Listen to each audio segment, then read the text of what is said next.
Blessings, yo. You know what's a sad reality? When you are on your shit and you on that energy of fuck this shit, you about your shit, yo, you will run to a few people that will truly not stand by you in a way where they can put you on to, whatever they know and shit like that, or just shit. They'd rather try to put you down, try to put you aside, try to put you up. Instead of, putting you on whatever it is that they know they can help you with, or they just, whatever it is, to really stay in your vibration, because when you're at some point in your life, people got to be there for a purpose. They got to be a purpose within themselves.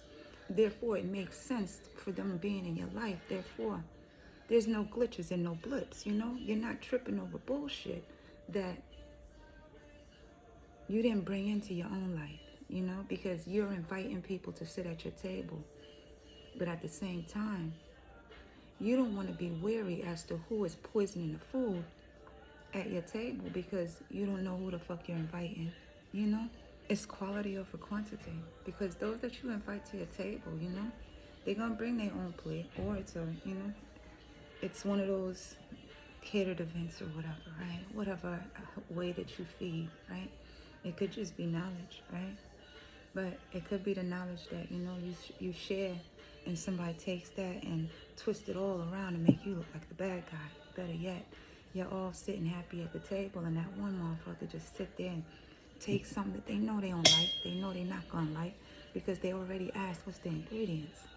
But they take it and chew a little bit, and instead of spitting it in a napkin or onto the side or in the trash, getting up, going to the bathroom, excusing themselves, they make it like it's a joke that they cough up and spit out over the table and onto the guests.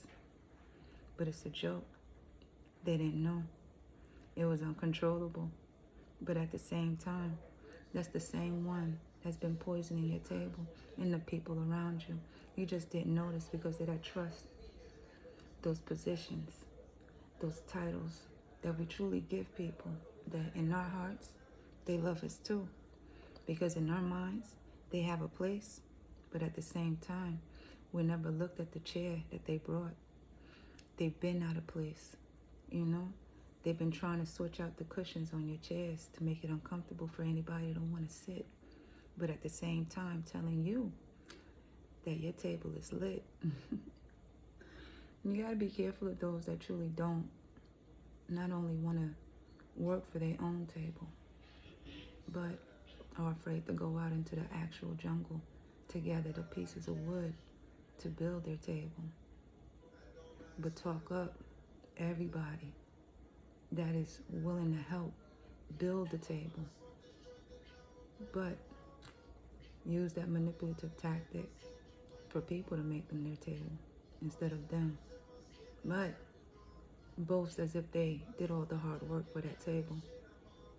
You gotta understand people and energy. Not everyone's gonna want to sit at your table more than wanting to ruin what's at your table, all because they never wanted to make their own. Note the Most High got you. Have a good one. Bye.